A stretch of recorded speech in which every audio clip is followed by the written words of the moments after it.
Remember that last time you were captivated by a public speaker, whether it was in college, maybe it was on the TED stage, or maybe it was at a company meeting, and you thought to yourself, I can never be that persuasive, that gifted, that natural. But there's something you do have in common with that presenter. You probably were not both born with natural public speaking abilities. So what made the difference for that presenter? It's practice. It's definitely time on stage, and it's probably a great coach. One of the things I talk about a lot with my clients, Roger, is impact, not perfection. There's this misperception that it has to be perfect. Everything we do when we present is a performance, just like an opera singer or a rock star. Every note has to be hit. That's not true. Since many of us support leaders who will have to get up on that stage, and some of us might even have aspirations to be in that red circle at a TED event, I wanted to talk with my friend Kristin Link, who's a public speaking coach for executives and for TED presenters, to learn more about how she helps them get ready to deliver an impactful speech. And you already know the biggest challenge she has to help her clients face: the fear. Watching someone move from sheer terror or a sense of inability, I can't do public speaking, I'm shy, I'm an introvert, I'm an engineer, I can't do this, to see them move away from a negative thing like fear is equally as motivating to me as seeing them move towards something that's more joyful and having me feel more joyful at the same time. It really works both ends of the spectrum. Moving away from their negative, getting closer to their positive, both of those bring a sense of joy to me. Inspired by her father and tested in the crucible of leading sales training in Silicon Valley, Kristin brings a mountain of experience, a couple simple frameworks, and possibly the most powerful tool. She's a joyful coach who builds your confidence through practice. And I need to remind them that most things in life that they do well, they had to learn, whether it's being a CEO or learning to ski or golf or speak another language, play the violin, pickleball, whatever it is. There's a whole series of things that we do to learn a skill, some sort of education, maybe some coaching, a whole lot of mistakes, a bunch of practice. That's how we learn a skill, and that's how we learn public speaking. Welcome to the What Do You Know to Be True podcast. I'm Roger Kastner, and for over 25 years, I've been working with leaders and teams to explore new ways of thinking and taking action so that they could unlock their potential and create meaningful impact. In these conversations, I talk with ordinary people about their extraordinary skill, their superpower, and the meaningful impact it has on others. The goal is not to try to emulate or hack our way to a new talent. Instead, the intention is to learn more about their experience with their superpower. And in doing so, maybe we can learn something about the special talent in each of us that drives us towards our potential and living into our possibilities. If you're ready, let's dive in.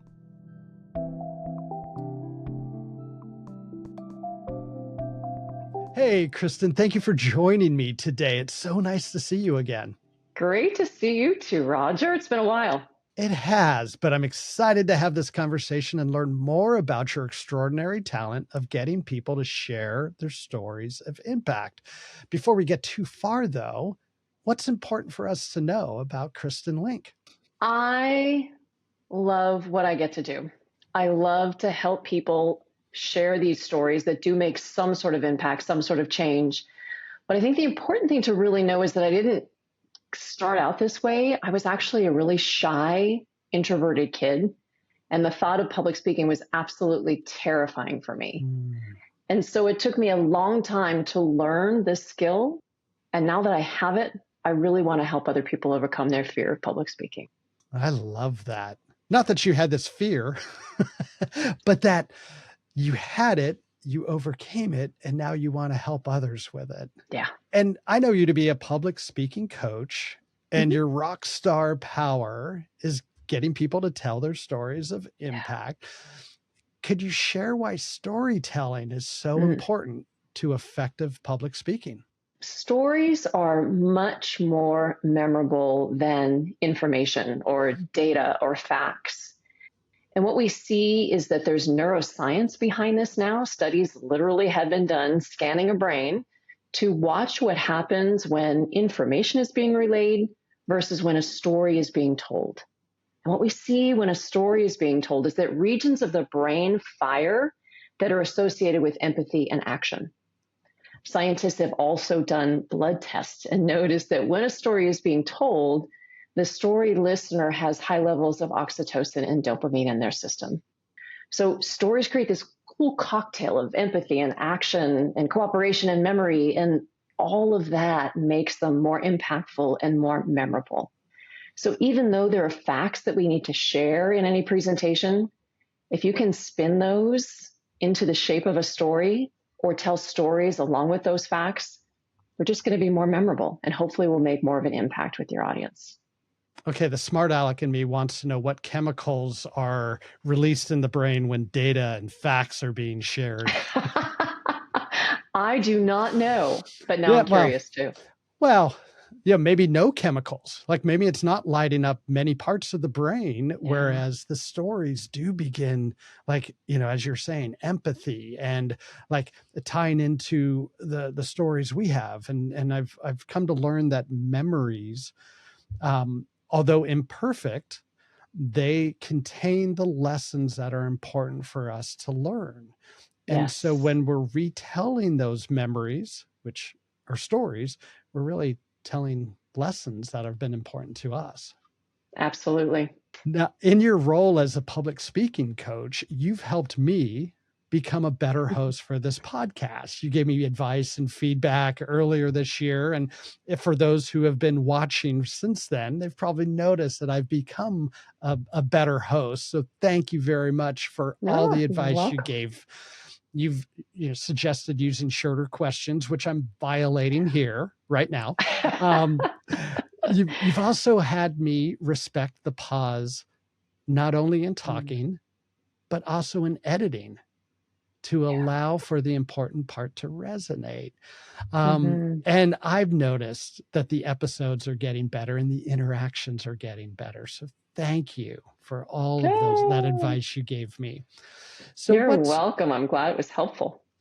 So what's one thing you think that everyone can do to improve their public speaking abilities, and especially me, but everyone else? There is a perception that when we're presenting information, we need to dazzle our audience with our brilliance, right? We're put in a position of authority. We're supposed to be the expert on a topic. And so there's a tendency to put in too much information that may not be understood by our audience. So in order to make sure that you're making an impact, not just spewing facts, you've got to keep it simple. You've got to keep it concise. And you've got to make sure that your audience really cares about it.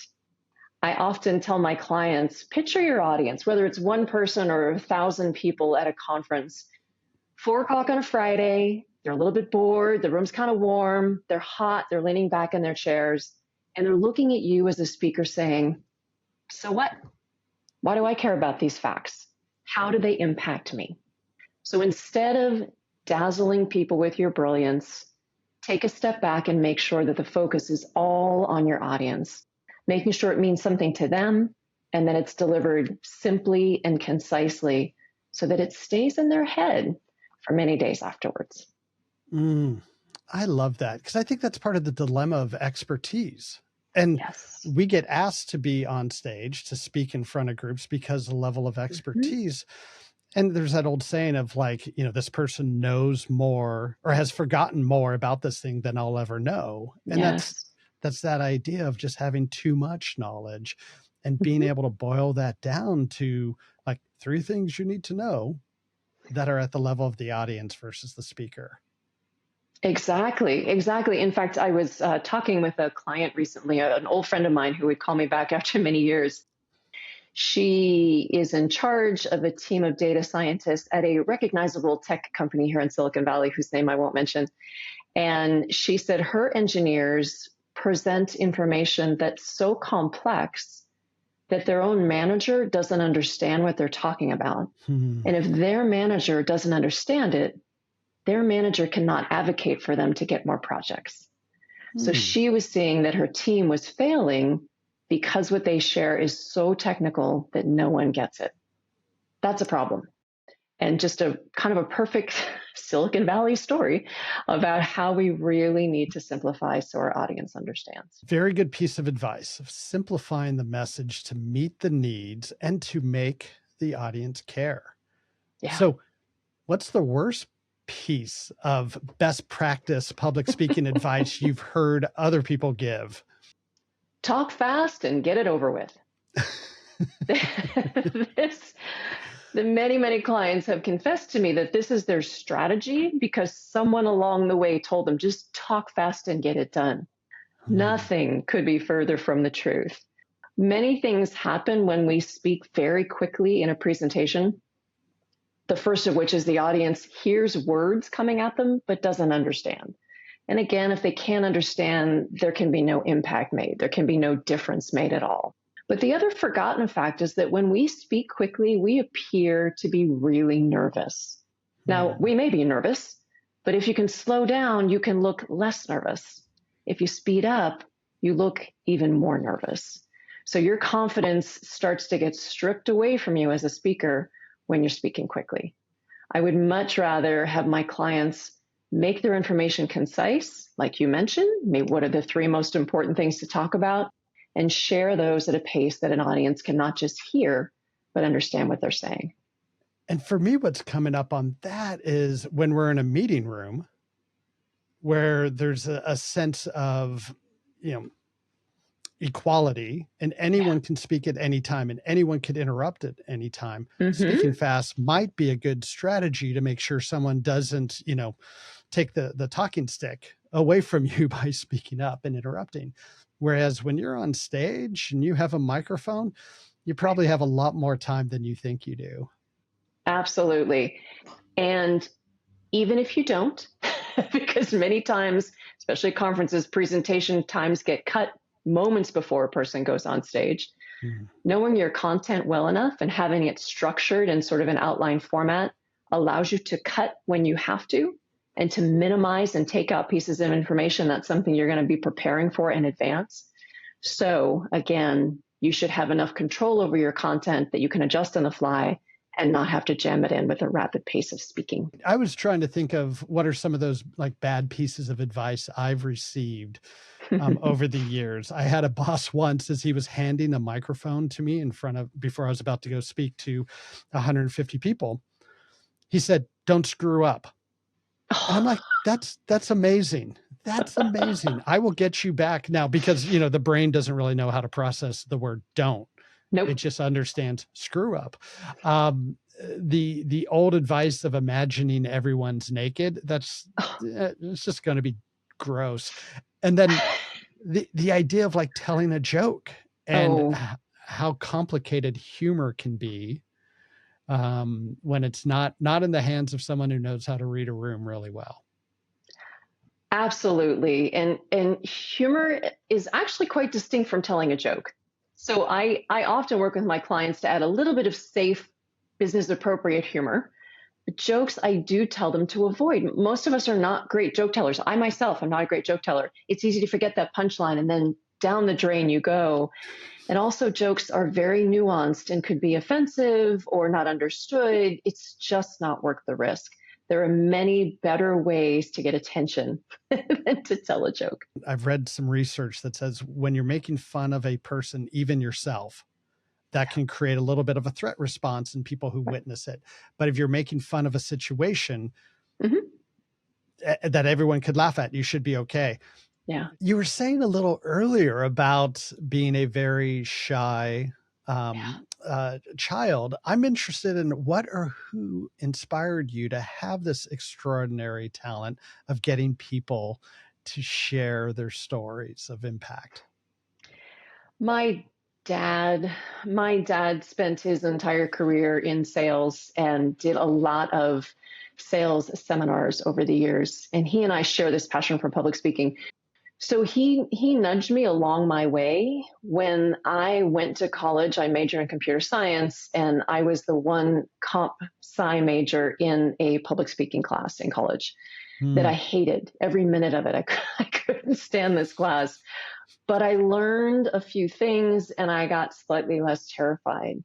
So that when I went on to start my corporate career, I started to raise my hand a little bit more for public speaking with my dad's encouragement, and took a slew of public speaking classes at Hewlett Packard, where I spent most of my career.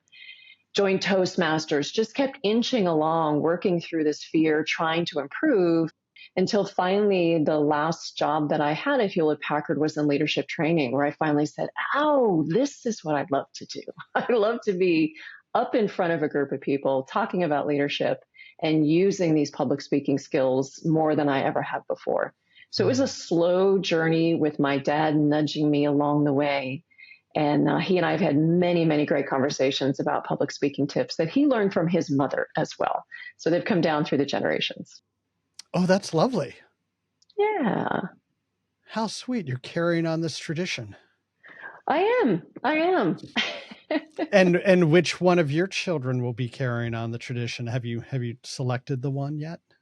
I have not. I'm waiting to see what they choose to do, Roger, but time will tell. As a good parent would. Exactly. I have thoughts, but I'll keep them to myself. So do you have a framework or process you follow when using your rockstar power of getting people to tell their stories of impact? I have quite a few. I'll share one or two here that bubble up quite a bit. And the first one is a kind of a template for creating content. Often when people come to me, they know they have to speak on a topic, but they know so much about it that they don't know how to organize that information well. So we spend a lot of time just trying to get all their ideas out and get them into this little template so that they can start to craft either their script or their slides or whatever it is they're going to use to do their presentation. And the template just has 3 steps. I work a lot in triads. The first is audience, the second is key message, and the third is outline. So audience has to be the first thing we're working on anytime we're putting together content for a presentation. There's a tendency to jump on Google Slides or to break out a Google Doc and start to just hack away on a script or slides. And I often have to encourage my clients to just step away from the keyboard and let's think very high level. For whom is this presentation? Who's in your audience? What do they care about? What keeps them up at night? Do they know your jargon? Do they speak the same first language as you do? All these nuances. Now, sometimes my clients are speaking to hundreds or thousands of people and they don't know that much about them. But sometimes they're speaking to a smaller group and they can really start to drill in and figure out who is my audience? What do they care about? So that's got to be the first step. Audience is always first. Second step, again, is key message. The key message is the one thing you want your audience to care about and remember in about 10 words or less if you can. The one thing you want them to walk away with. This is critical to putting together a presentation so that your presentation doesn't wander. And so you don't break into circle talking where you're trying to figure out the point of your own presentation. The more you can crystallize that before you start working on slides or a script, the more concise and clear your presentation is going to be. So third step is outline, putting together some sort of simple outline. In its simplest format, an outline is an open, a close, and some things in the middle. Now, those things may be 3 most important points that we need to share in this presentation. They might be information in the form of a story. You might be doing a fundraising pitch where you're talking about the problem that's there in the world, what your solution does, and what the benefits are to your clients. Doesn't matter. But the more you've put time into audience, key message, and a really simple outline, the more smoothly everything's going to go and the more impactful your presentation can be. There's a lot more to that, but that's a real high-level look at that template. Another template of sorts that I use is reminding my clients that in any great presentation, we need to be thinking about 3 things. There's that 3 again. Know, feel, and do. First of all, know. What do I want my audience to know? Most decent presentations have this. We have charts, we have graphs, we have information, data, all that stuff is often in a presentation. So I don't need to spend some time convincing my clients they need to do that. That's fairly intuitive. However, I do often need to remind them that it's helpful if their audience feels something during their presentation. Dig up some sort of emotion. Are you creating sort of a sense of fear at the beginning about a big problem that exists? And by the time your presentation is done, you've given them some hope? Are you motivating them? Are you exciting them? Are you getting them thrilled about something? What is the emotion that you're going to be conveying, at least at the beginning and the end, if not some nuance of emotional mapping that happens all throughout that presentation? This takes a little more convincing because some folks don't really think it's important to have emotions. Mm-hmm. We need to remember that we tend to make decisions based on emotions, and we back up those decisions with facts. So know, feel, and the third piece is do. What do you want your audience to do? 2 days after your presentation, they wake up, they have their cup of coffee. What do you hope they do differently because of what you said? So that format, we spend a lot of time working on, again, especially on the feel and the do piece. I am so excited to run the tape back on that response, because I think in both frameworks, you were following the framework you were talking about. Probably intuitively. So meta. And what I loved is in both of those, it starts with the audience. Yeah. And that the public speaking, we always think, at least my experience has been thinking about, okay, what am I going to say? How do I want to come off? What do I want to come as an impact of this for my own interests?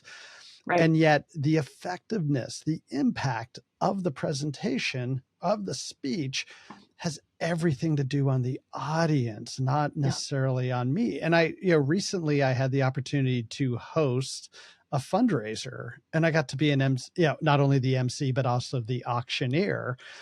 And so I got to give a couple like small talks and a couple little intros, and then I got to do the actual auctioneer piece, something that was brand new to me. And I kept thinking afterwards about the mistakes I made, the things I forgot to say, the things that didn't even come up, but I wish I could have gone back and say now. And I had to stop myself and think about, okay, what was the impact this had on people? And right after, when the event was done and, we're hanging out and talking, so many people came up and talked to me about, the things I had said and the things, how they were feeling and what it brought up for them. I got some really nice accolades about how people were telling me, employees were telling me how much more this event felt like our organization because it was aligned to the mission and vision and values. And I just, in my reflection and beating up on myself, I had to stop myself and remember, okay, how did I make them feel? Yeah. And, if as humans, right, we want to be recognized, we want to be, we want people to love us, and we want to be recognized for what we contribute. And it's like, was I being recognized and loved because I said the right thing, or I forgot this thing, or like, no one knows the mistakes I made. Right. Everyone knows how they felt. And so that way it's like, this was a huge success, despite the things I'm like, I might be beating myself up on. It's so true. In fact, one of the things I talk about a lot with my clients, Roger, is impact, not perfection. There's this misperception that it has to be perfect. Everything we do when we present is a performance, just like an opera singer or a rock star. Every note has to be hit. That's not true.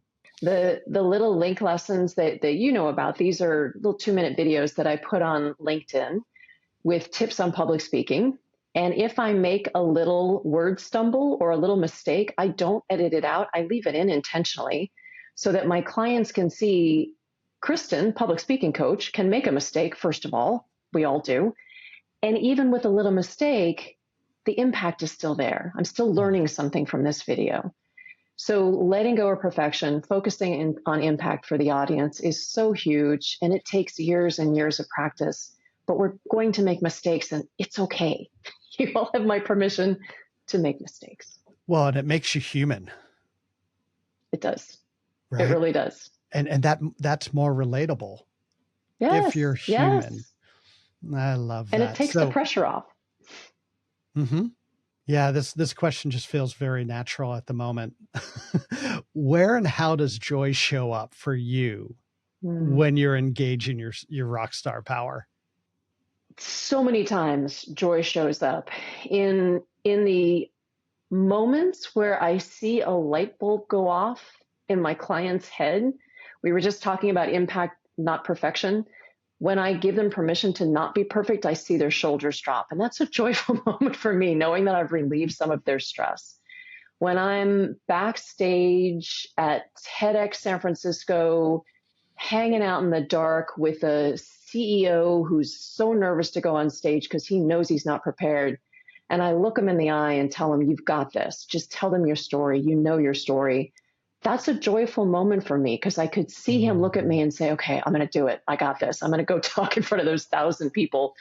When I was able to help a friend from high school who I hadn't seen in, well, a long time. She reached out and said, I'm officiating a wedding for a dear friend. I said yes, and I'm about to call her and say no because I can't do this. I haven't done public speaking in years, and the last time I did it was a complete fail. To text her an hour before that wedding and for her to text back and say, I'm so excited. Thank you for helping me. There's no more joy than that. So I get all these little moments, big and small, where I realize I've made at least a tiny bit of a difference and helped someone increase their confidence. Whew, that's pretty joyful stuff, Roger. Mm-hmm, mm-hmm. And do you think of that joy? Do you experience it as the outcome of using your extraordinary talent? Or is it motivating to step into that space? Or is it something else? The joy definitely motivates me. It really does. And there's more that motivates me. Watching someone move from sheer terror or a sense of inability. I can't do public speaking. I'm shy. I'm an introvert. I'm an engineer. I can't do this. To see them move away from a negative thing like fear is equally as motivating to me as seeing them move towards something that's more joyful and having me feel more joyful at the same time. It really works both ends of the spectrum. Moving away from their negative, getting closer to their positive, both of those bring a sense of joy to me. The word that comes up for me in that picture you just painted is liberation. Yeah. Like they are liberated from fear. How cool. Absolutely. It's hard for them to come to me. It's hard to share a vulnerability about public speaking, although it's common that many people don't like public speaking. That's something we all sort of know exists in the world. There can be a sense of embarrassment for people to reach out to me. And when I spend time listening to them, like, tell me what's going on. What are the challenges that you're facing right now? What's at stake if you don't fix these challenges? What do you consider successful public speaking? In those conversations, in my hopeful, really solid listening, they have to share a lot for me to fully understand the depth of this. I recently had a prospective client reach out and say, I'm looking for a public speaking coach. And by the way, what do you know about panic attacks?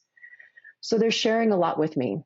And it's a pretty honorable place to be down in the depths of fear with people. Yeah. And to see them rise above that in some way. Okay, we're going to take a quick break and be right back after this. Each What Do You Know to Be True episode is an opportunity to learn from and get inspired by our guests, who are everyday people with extraordinary talents, making meaningful impact in their communities. The best no-cost way for you to help support this podcast is to subscribe or follow the podcast and leave a comment and a review. This helps us get the word out to other people, and it ensures that you won't miss any future episodes. It's great to have you be part of this community, and I'm glad you're here. Okay, let's get back to the conversation.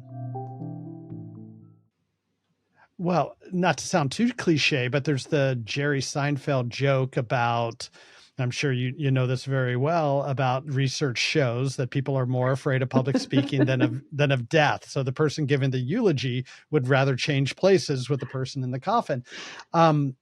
how wonderful it must be to step into people in their places of fear, like someone who has panic attacks, how crippling that is. And yet the people you're working with, like, they got to be pretty well known. They have to have certain levels of expertise to be able to even be, asked to be speaking in front of an audience. So that's, that's got to feel really good to be able to help them go through the storm.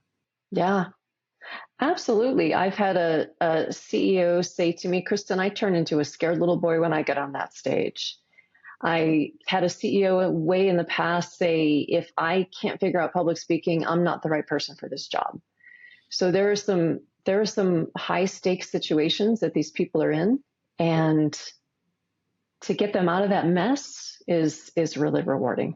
They're probably in those positions because they have so much to offer, and that story of limiting belief that they're telling themselves might, and the thing that you can help them with to unlock, to liberate themselves from, and then have such an impact with others. Yeah. That's pretty cool. It's a good gig. Yeah. So what do you know to be true about getting people to share their stories of impact? A big thing is convincing them that public speaking is a learned skill. I believe there's a perception, or perhaps a misperception, that public speakers were born that way. And granted, there are some people that just do this intuitively, but most of the rest of us have had to learn it. And I need to remind them that most things in life that they do well, they had to learn, whether it's being a CEO or learning to ski or golf or speak another language, play the violin, pickleball, whatever it is. There's a whole series of things that we do to learn a skill. Some sort of education, maybe some coaching, a whole lot of mistakes, a bunch of practice. That's how we learn a skill, and that's how we learn public speaking. So it makes public speaking more approachable and not so only other people can do that. It enables them to say, oh, this is just like learning to ski. If I can spend some time really focusing on this, I can pick up the skill as well. That is so important to me, and it's something I spend a lot of time convincing people of. I'm often asked, what's a quick hack to increasing my confidence with public speaking?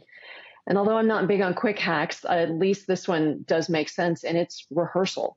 By rehearsal, I don't use the word practice quite as much because I want it to be a full rehearsal. Even if you're standing in your living room practicing, hold a water bottle in your hand if you're going to have a microphone. Speak out loud as if you are in the size of the room you're going to be in. Use gestures, etc. So fully rehearsing makes a huge difference to increase your confidence. And nobody likes to rehearse. I don't even like to rehearse. But doing this out loud on a regular basis is so important to increasing your confidence. It makes a huge difference. I also encourage people to record themselves, which no one likes to do, because we don't want to see ourselves on video necessarily. But if that's too daunting, just record your audio as you're learning your presentation, as you're rehearsing it. Record the audio, make sure the sound of your voice is the way you want it to be. Look for multisyllabic words that you're tripping over and change them to something more simple. Listen for filler words, etc. So there are definite techniques you can do to increase your confidence by rehearsing out loud, recording your voice, and if you're really feeling bold, video yourself. Those are incredible tools to make your confidence increase very quickly. As you were saying that, I was thinking about, and I've heard the advice of doing the videotape. And when I've gone through different workshops where we work on public speaking, we'll do that videotape. I wonder about how valuable it would be to just record the audio. So you're not looking at, I made that silly gesture or my hair's a little, like, just listen to the audio itself, how powerful that could be to find little things to work on that piece. I also, I've heard the advice of, give your speech in front of a mirror. Like, no, like, go to the room, like, go, if you can go to the room, be up on stage, talk into a microphone, like, get used to hearing your voice over the loudspeaker. And if you don't have access to that, find a way to be able to talk so you could hear your voice in in the headphones or, be able to get used to hearing whether it's the echo or just the sound of your voice as you're talking, how Yes. valuable it could be. Because that, I think for me, that's what throws me off sometimes. Absolutely. If you can make it as realistic as possible, get there, get in that space, get with that microphone, be with the AV person, get it all lined up. That's not always possible, but if you can, absolutely take advantage of that. I was working with a client who said, "Oh, we have a sound check at 5, but I'm not going to go." I had to have a little chat with her because her misperception was that the sound chat was for the sound check was for the AV person. I said, no, that's for you. That's for you to have some confidence with that microphone behind that podium on that stage with that lighting. All of that matters to create some comfort for you. So I couldn't agree more. Do you ever give the advice of people to go do karaoke? I don't, but I have talked to a few people about improv classes. I have talked to people about stand-up comedy. I have talked to people about singing. So karaoke, yes, in a way, but not exactly. It's more getting a smooth sound to your voice with singing versus talking. But karaoke is a good idea. I might add that to my arsenal. I like that. I have, like, I can get up in front of people and talk. Getting up in front of people and singing, there's a limiting belief I'm telling myself right now about that. And I'm like, okay, maybe this is more of the advice for Roger. Maybe I need to go do karaoke. I'd love to do improv. So, I'm sure there's things I think I've overused the yes and for way too long. I need to learn a couple more improv tricks, but yeah, the karaoke I think would go a long way to getting comfortable. Absolutely. What did you believe early on about getting people to share their stories of impact that you've come to learn is not true? That people at very high levels of organizations who are very intelligent, I had the thought that they would be good at public speaking. I sort of just assumed if someone is in the C-suite of any organization, that would be a skill they should have or should have had or could have. And oftentimes they don't. And it also makes me realize that unfortunately in most of our education system, public speaking is not offered at young ages or in certain majors in colleges. So oftentimes my most technical clients are the least confident about public speaking. And so that was all news to me. I sort of guessed that someone who's a computer scientist like me or an engineer may not be great at public speaking, but I wasn't really aware that a CEO or someone in a C-suite could rise to that level and not have this skill. No fault of their own. Now I understand better. It's all about where they came up through the organization and what their background and talent pool is. And they just happen not to touch organizations that had either sales or marketing or public speaking. And it's all a completely new skill to them. So before we got going, we were talking about how the best public speakers, some of the best public speakers, are also very good listeners. Can you speak a little bit about that, polarity? Because presentations are all about the audience and not about the speaker so much, the speaker needs to listen to that audience as much as possible. And that listening can happen long before they get on stage. Again, part of this audience analysis. Who are they? What do they care about? If you can research these people, if you can meet with these people, if you can get in touch with them and really start to say things like, if I had 30 minutes to teach you something, what would be most helpful for me to cover? What can I say that can make your life better? How can I help your organization, etc.? So if that's at all possible, literally listen to these people. If you're in a situation where you can physically meet people in a room, if you're doing an in-person presentation, prior to you getting on stage, greet them when they walk in, chat with them, ask them that question. So what's on your mind today? What about public speaking could I help you with? Whatever it might be. And even during the presentation, you may not be listening to them if they're not speaking in the usual sense using your ears, but you can be listening to them with their eyes. How are they reacting? Are they looking confused? Are they looking interested? Are they literally asleep with their head on the desk? I need to pick up the pace of things. So the more a speaker listens to their audience before and during a presentation, the more that presentation is going to be customized for them. And again, the more impactful it will be. It's really important that you spend some time listening when you speak. I want to add to this by saying the more you're in front of an audience, the more you'll be able to pick up on those cues, as well as become familiar when those cues aren't what you think they are. Yes. I was once teaching a class where someone had signed up for it that I knew this subject and probably knew it better than I did.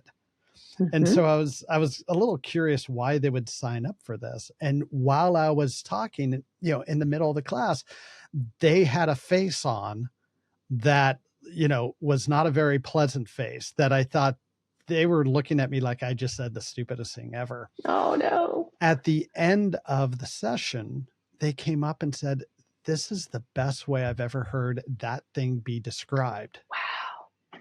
And I'm like, "Oh, you, and I realized that was their thinking face, not their disgust face, but it looked very similar. And so it was just a great learning experience of paying attention to the cues, but being familiar with like blank stares or snarls or, whatever face is going on may not be what you think it means. Absolutely. And depending on the setting, if there's any way at all to get audience interaction, hey guys, let me just pause here, see what questions you have. I want to make sure my pace is okay. Obviously, that's not always possible, but if you can interact with an audience and just check in with them, that can make a huge difference. And you get little surprises like this. When someone says, "No, this is fabulous. This is exactly what I need to hear," and you didn't think that was the case, it's really reassuring. Are you ready for the lightning round? I am. Yeah. And what's funny with the lightning round, and often guests have a hard time giving short, concise answers, and I have a hard time sticking to the short, concise answer format. Although I think you're going to be really good at this, but I don't want to set you up for failure, so I won't say this. Fill in the blank. Getting people to share their stories of impact is fulfillment for me. Who in your life helps you with telling your story of impact? My dad. That's lovely. Is there a practice or routine that helps you grow, nurture, or renew your ability to get people to tell their stories of impact? Working with mission-based and nonprofit clients really, really helps me grow.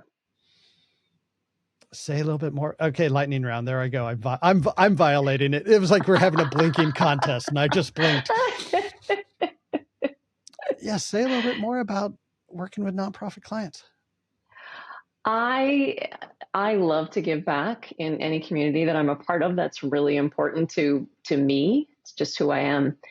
And nonprofits have such an incredible mission, as do mission-based for-profit companies. And when I'm working with people who do really meaningful work,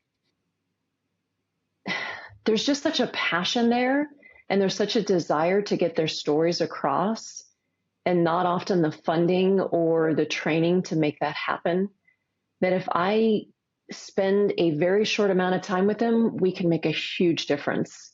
And if I'm lucky enough to spend a lot of time with them, we can even make a bigger difference. So although I can't volunteer in a lot of nonprofits, there's only so much time in a day. If I can help the people who are in these organizations, it's like a double whammy for me. I just love it. It feels good. And it's a double whammy for you, and it's a force multiplier for them, because if they can tell their stories better, that's going to show up in being able to provide more services, get more funding, having a bigger impact. I'm right there with you. Absolutely. Well, thank you for sharing that. Yeah, of course. Is there a book or a movie that you recently consumed or watched that you would recommend that has getting people to share their stories of impact as a theme?